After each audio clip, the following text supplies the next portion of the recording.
114 साल पुरानी कंपनी, देश की टॉप 10 कंपनियों में शामिल, सिगरेट के मार्केट का बादशाह, 80% मार्केट शेयर, जो फूफू करता है ना नंदू, 10 सिगरेट में से 8 इस कंपनी की पीता है, 60 लाख दुकानों तक पहुंच, 90 कंट्री में एक्सपोर्ट और देश की दूसरी सबसे बड़ी एफएमसीजी कंपनी। अब तक गैस तो आपने कर ही लिया होगा आपकी फेवरेट कंपनी को। कंपनी का नाम है आईटीसी। लेकिन ये इतनी बड़ी कंपनी नहीं होती अगर समय पर डाइवर्सिफाई ना करती, नए नए धंधों में ना कूदती। 2023 का डेटा देखिए इसका। पिछले साल का टर्नओवर था 69,500 करोड़, यानी लगभग 70,000 करोड़ के आसपास। उसमें से सिगरेट कितनी बेची? मात्र 24,000 करोड़ की। और बाकी जो सारे प्रोडक्ट थे वो अलग अलग इंडस्ट्री के थे, अलग अलग सेक्टर के थे। अगर सिर्फ सिगरेट में बैठी रहती जो हमारे तो मोट पे पैसा है, हम यहीं रहेंगे, तो भाई साहब इतनी बड़ी नहीं बन पाती। आज की डेट में सिगरेट से सिर्फ 37% रेवेन्यू आता है, 63% दूसरी चीजों से आता है। तो आपके मन में आ रहे होंगे कई सारे सवाल कि पहला सवाल कि भाई साहब ये डाइवर्सिफाई किया ही क्यों? सिगरेट का धंधा सही तो था, बाकी में क्यों गई? और सिगरेट के अलावा और कौन कौन से धंधे में है, और कौन कौन से ब्रांड है इसके, किस किस सेक्टर में कब कब गई, उसकी कहानी क्या है? ये डाइवर्सिफिकेशन चीज क्या होती है, ये क्यों करी जाती है? ये हर बड़ा ग्रुप, चाहे टाटा हो, चाहे अंबानी हो, चाहे अडानी हो, चाहे बजाज हो, चाहे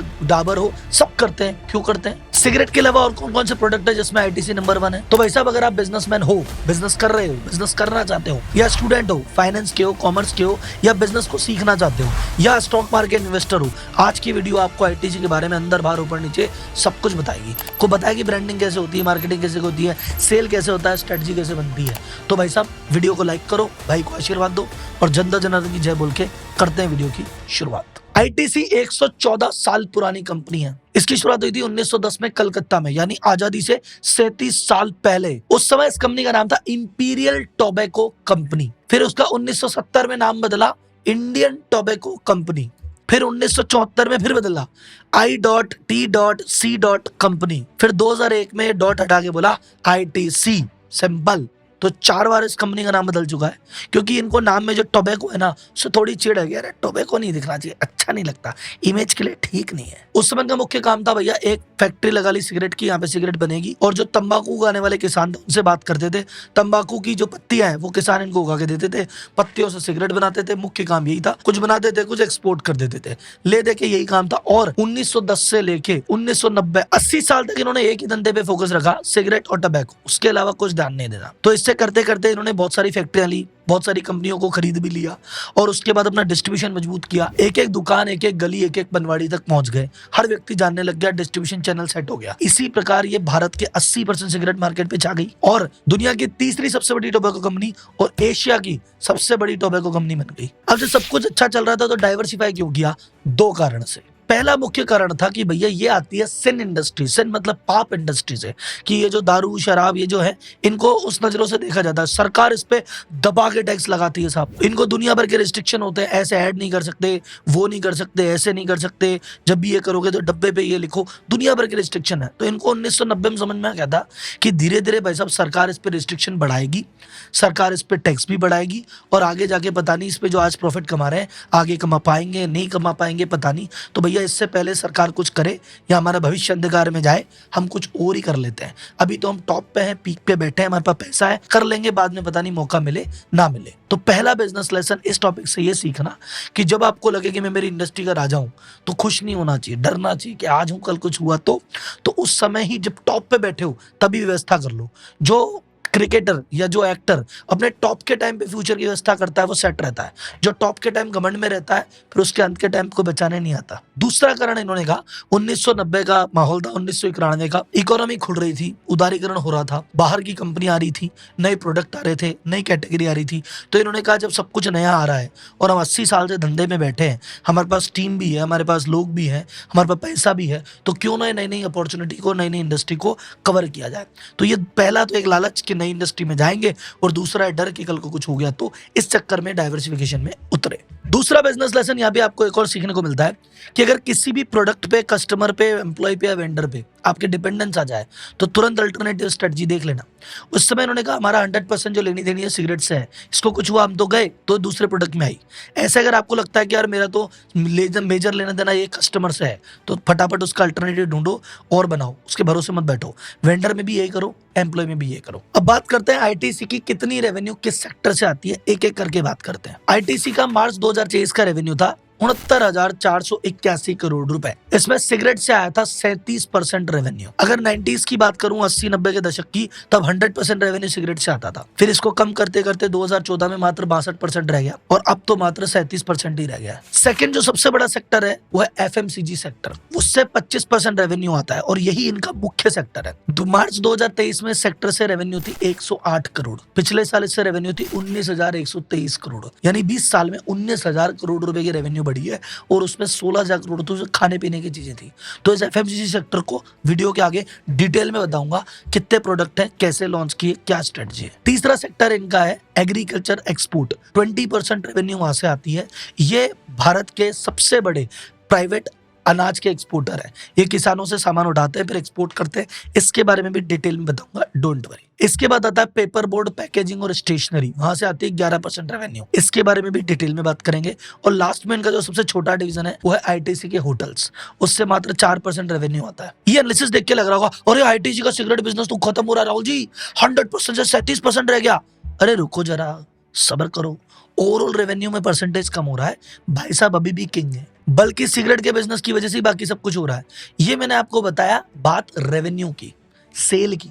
सेल का 37% है। एक बार प्रॉफिट में देखो ना ताऊ जी को, पिछले साल जब 70,000 करोड़ के लगभग का रेवेन्यू था, सिगरेट के बिजनेस से इबिडा था 17,927 करोड़, यानी लगभग 18,000 करोड़ का। एफएमसीजी जो सेक्टर है उससे था मात्र 1,300 करोड़ का।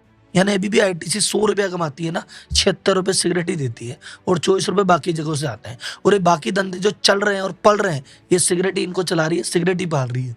बहुत सारे धंधे बीच में फेल हो गए, प्रोडक्ट फेल हो गए, वो फेलियर की कॉस्ट भी झेल गई सिगरेट के पीछे। यहाँ पे एक और बिजनेस लेसन पकड़ लो, डाइवर्सिफिकेशन की बात तब सोचना जब तुम्हारा एक धंधा इतना मजबूत हो जो तुम्हारे बाकी धंधे को पाल सकता हो। आईटीसी के पास सिगरेट है, बाकी सारे एक्सपेरिमेंट करना अलाउ करती है। टाटा ग्रुप के पास टीसीएस बैठी है, तुमको जो करना करो, फेल भी हो गए तो टीसीएस खूब पैसा फेंक रही है। रिलायंस ग्रुप के पास पड़ी है उसकी रिफाइनरी, वो देती है 150-200 करोड़ रुपए रोज का प्रॉफिट, वो कहती है कर ले जो एक्सपेरिमेंट करना है। तो अल्टीमेटली भाई जो भी बड़ा ग्रुप अगर डाइवर्सिफाई करता है ना, उसके पास कोई ऐसा सामान होता है, ऐसा झरना होता है पैसे का, जिसके पीछे वो एक्सपेरिमेंट करता है। अब तुम्हारे पास ये झरना सेट नहीं है और तुम डाइवर्सिफिकेशन में कूदोगे तो भाई साहब ओछी पूंजी धनी को खाएगी।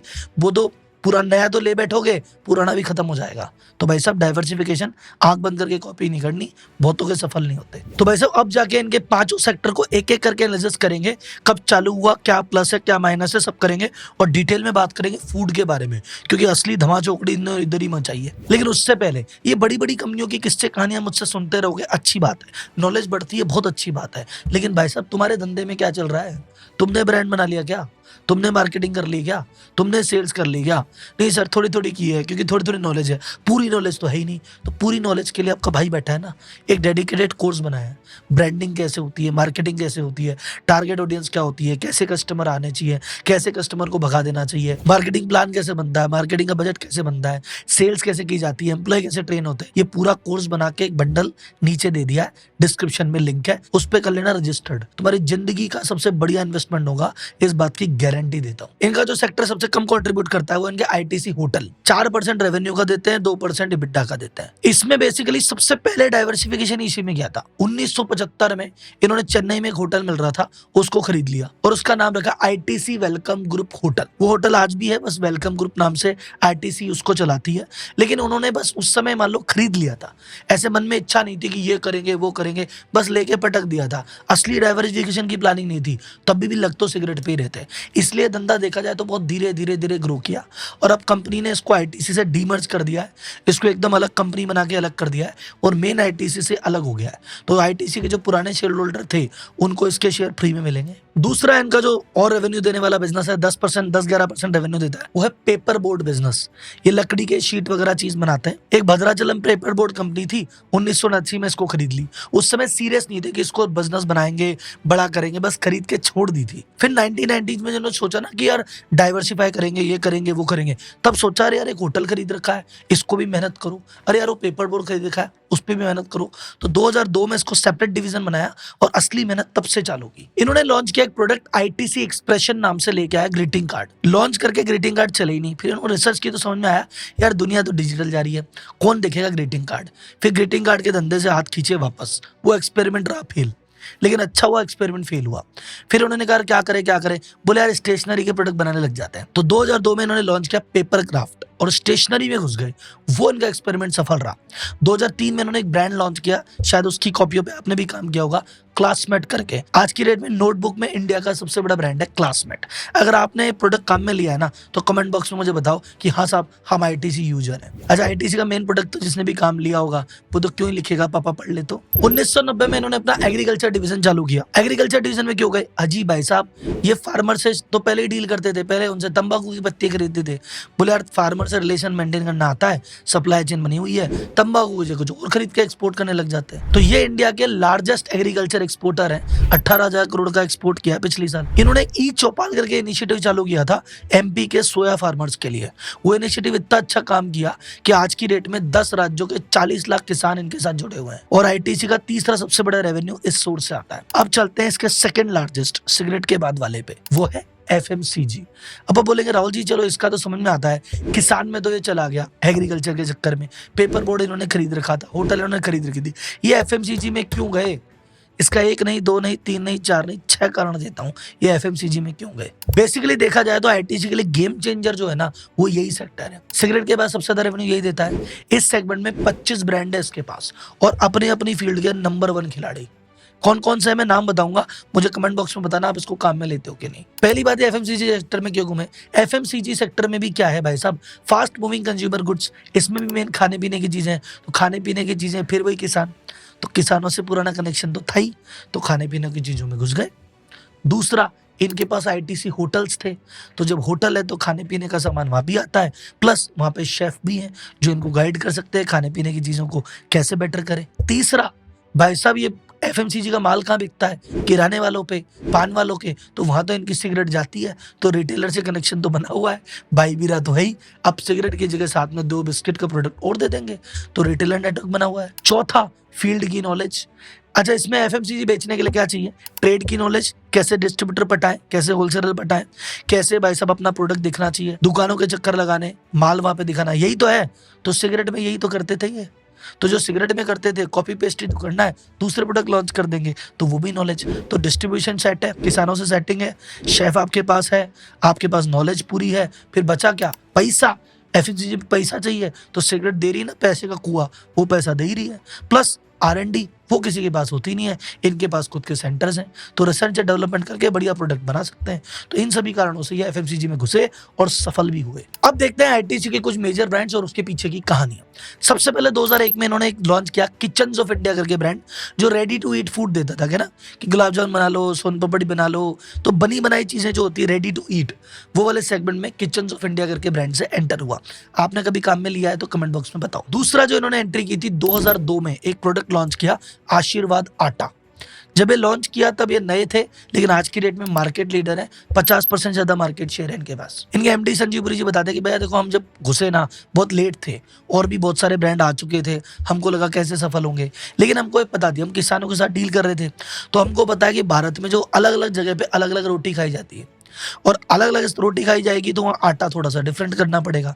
अब हमारे किसानों से भी संपर्क थे, तो हमने आर&डी करके देखा कि कौन सी गेहूं की वेराइटी उगाई जाए जिससे आटे की रोटी सॉफ्ट बने और प्लस वो जब टिफिन में ले जाए या कहीं और ले जाए 4 घंटे बाद भी खाएं तो नरम बनी रहे। तो हमने उस तरह की विशेष प्रजातियां उगाई, बनाई, इसमें हमारे शेफ से राय ली और फिर बनाने के बाद प्रोडक्ट लॉन्च किया। प्रोडक्ट की क्वालिटी अच्छी थी, डिस्ट्रीब्यूटर नेटवर्क था, प्रोडक्ट चल गया। 2001 में था किचन्स ऑफ इंडिया, 2002 में आया आशीर्वाद मार्केट लीडर, 2003 में एक ब्रांड आया सनफीस्ट। इसने लॉन्च किया था एक बिस्कुट डार्क फैंटेसी, याद है उस समय जब 5 रुपए में पार्ले जी पूरा पैकेट देता था, ये 5 रुपए में एक ही बिस्किट दे रहा था। 5 रुपए का सिंगल बिस्किट, 30 रुपए का पैकेट, उस समय का सबसे महंगा। और उस समय बिस्किट बनाने की इन्होंने कैपेसिटी लगा दी 100 टन की। लोगों ने कहा पागल हो गया, 100 टन की कैपेसिटी लगाते होंगे इस बिस्कुट के लिए, कौन लेगा इस बिस्कुट को। अब इनका जो बिस्किट सेगमेंट है जिसमें डार्क फैंटेसी के अलावा और भी बिस्किट है, टोटल 3000 टन की कैपेसिटी है बिस्किट बनाने की। पार्लेज और ब्रिटानिया को एक बार बता दिया है कि आईटीसी पीछे नहीं छोड़ पाया, लेकिन हाँ टक्कर दे दी है। 2002 में एक और प्रोडक्ट लॉन्च किया था अगरबत्ती और माचिस का, मंगलदीप, उसमें है नंबर 1। अगर आप मंगलदीप काम में लेते हो तो कमेंट बॉक्स में बताओ। फिर 2005 में पर्सनल केयर प्रोडक्ट लॉन्च की, फियामा विवेल्स साबुन, शैम्पू, बॉडी वॉश, आपने ऐड भी देखा होगा, कुछ लोग काम भी ले रहे होंगे। 2007 में इन्होंने एक प्रोडक्ट लॉन्च किया कुरकुरे की टक्कर में, बिंगो, वो अपनी तरह का अलग प्रोडक्ट है, आज मार्केट लीडर है। 2010 में सनफीस्ट ब्रांड में एक और प्रोडक्ट लॉन्च किया है, yippee समझते हो नूडल्स, मैगी के टक्कर में मैगी नंबर 1 है, लेकिन भाई साहब yippee तेजी के साथ नंबर 2 पे आ गया है और हो सकता है आने वाले 5-10 साल में मैगी को टक्कर दे दे, पर अभी भी मैगी के सामने खड़ा हो जाना बड़ी बात है। 2013 में एक डिओड्रेंट लॉन्च किया इंगेज करके, 2015 में सेवलॉन को इन्होंने खरीद लिया, तो आज के डेट में सेवलॉन इज आईटीसी प्रोडक्ट। 2015 में बी नेचुरल करके सॉफ्ट ड्रिंक भी लॉन्च की और 2016 में फेबल्स की चॉकलेट लॉन्च की, जो कि मुझे नोकर मार्केट का तो पता नहीं, पर आईटीसी होटल्स में फेबल्स का काउंटर होता ही होता है। अब मैंने बात की सक्सेस की, कुछ बात करते हैं फेलियर्स की।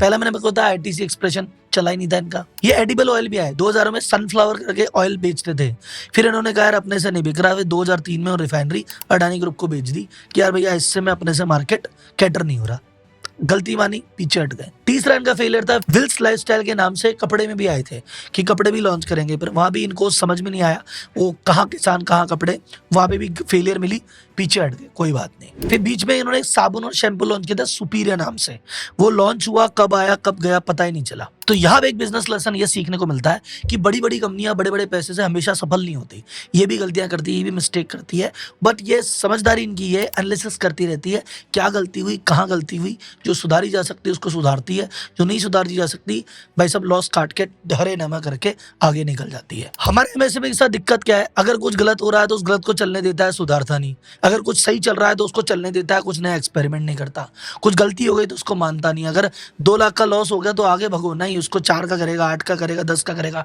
5 साल बैठा रहेगा फिर जाएगा। इसलिए कह रहा हूं भाई लोगों, ब्रांडिंग सेल मार्केटिंग थोड़ा सा सीख लो, दिमाग लगा लो। आपको V2C की क्लास हर संडे में लेता हूं 10 से 2, इसीलिए तो लेता हूं साहब। अब आते हैं एकदम कंक्लूजन की तरफ।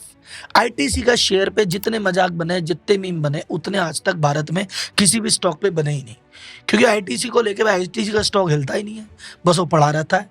तो बहुत मीम बने कि अरे क्या है क्या है क्या है, लेकिन भाई साहब पिछले 1-1.5 साल में जो चला, इसने सारे रिकॉर्ड तोड़ दिए, सबको बराबर कर दिया। देख तो देखते जो कहीं नजर में नहीं था वो 6 लाख करोड़ की कंपनी बन गया, सेकंड सबसे बड़ी एफएमसीजी बन गया। एक दिन आया था जिसने एचयूएल को भी पार कर दिया था और सबसे बड़ी एफएमसीजी कंपनी बन गया था, लेकिन अब एचयूएल तो एक्चुअली पुरानी कंपनी आगे भी चलती रहती है, पर हो सकता है आने वाले 2-3 साल में ये परमानेंटली उसको पार कर दे। तो यहाँ पे मेरा एक लेसन है जो कि मैं हमेशा स्टॉक मार्केट में देता हूँ कि भाई साहब सुनो, बाजार के शेयर जैसे चल रहे हैं ना उस पर ध्यान मत दो, शेयर का प्राइस क्या है, कंपनी के फंडामेंटल पे ध्यान दो, कंपनी कौन है, क्या कर रही है, कैसे कर रही है, उसके पीछे मैनेजमेंट क्या है, उसकी स्ट्रेटजी क्या है। आईटीसी ने 2017 से स्ट्रेटजी चला रखी है आईटीसी नेक्स्ट, जिसमें का पूरा प्लान है सिगरेट पे डिपेंडेंसी खत्म करनी है, बाकी प्रोडक्ट में आगे करनी है। आप फंडामेंटल पे ध्यान दो, शेयर की प्राइस का क्या है, आज कम कल ज्यादा। हाँ, सबसे पहले डिस्क्लेमर, मैंने इस पे केस स्टडी की है, इसकी इतनी बढ़ाई की है, इसका मतलब ये नहीं कह रहा कि भैया इसका शेयर खरीद लो, आपको पसंद आता है तो लेना, नहीं आता है मत लेना। मैं कोई रजिस्टर्ड एडवाइजर नहीं हूँ जो आपको एडवाइस दूं, आपकी इच्छा है बस कंपनी का फंडामेंटल एनालिसिस करना, पीछे क्या चल रहा है वो मेरा बताना मेरा काम था, मैंने बता दिया। अगली कोई ऐसी कंपनी जिसके बारे में आप अंदर बाहर जानना चाहते हो मुझे कमेंट बॉक्स में बताओ, उस पर अपन बात करते हैं। अगली वीडियो में फिर मिलेंगे, तब तक के लिए धन्यवाद, जय हिंद। और हाँ, वो जाते जाते जो सेल्स ब्रांडिंग मार्केटिंग का मंडल है वो लेना मत भूलना।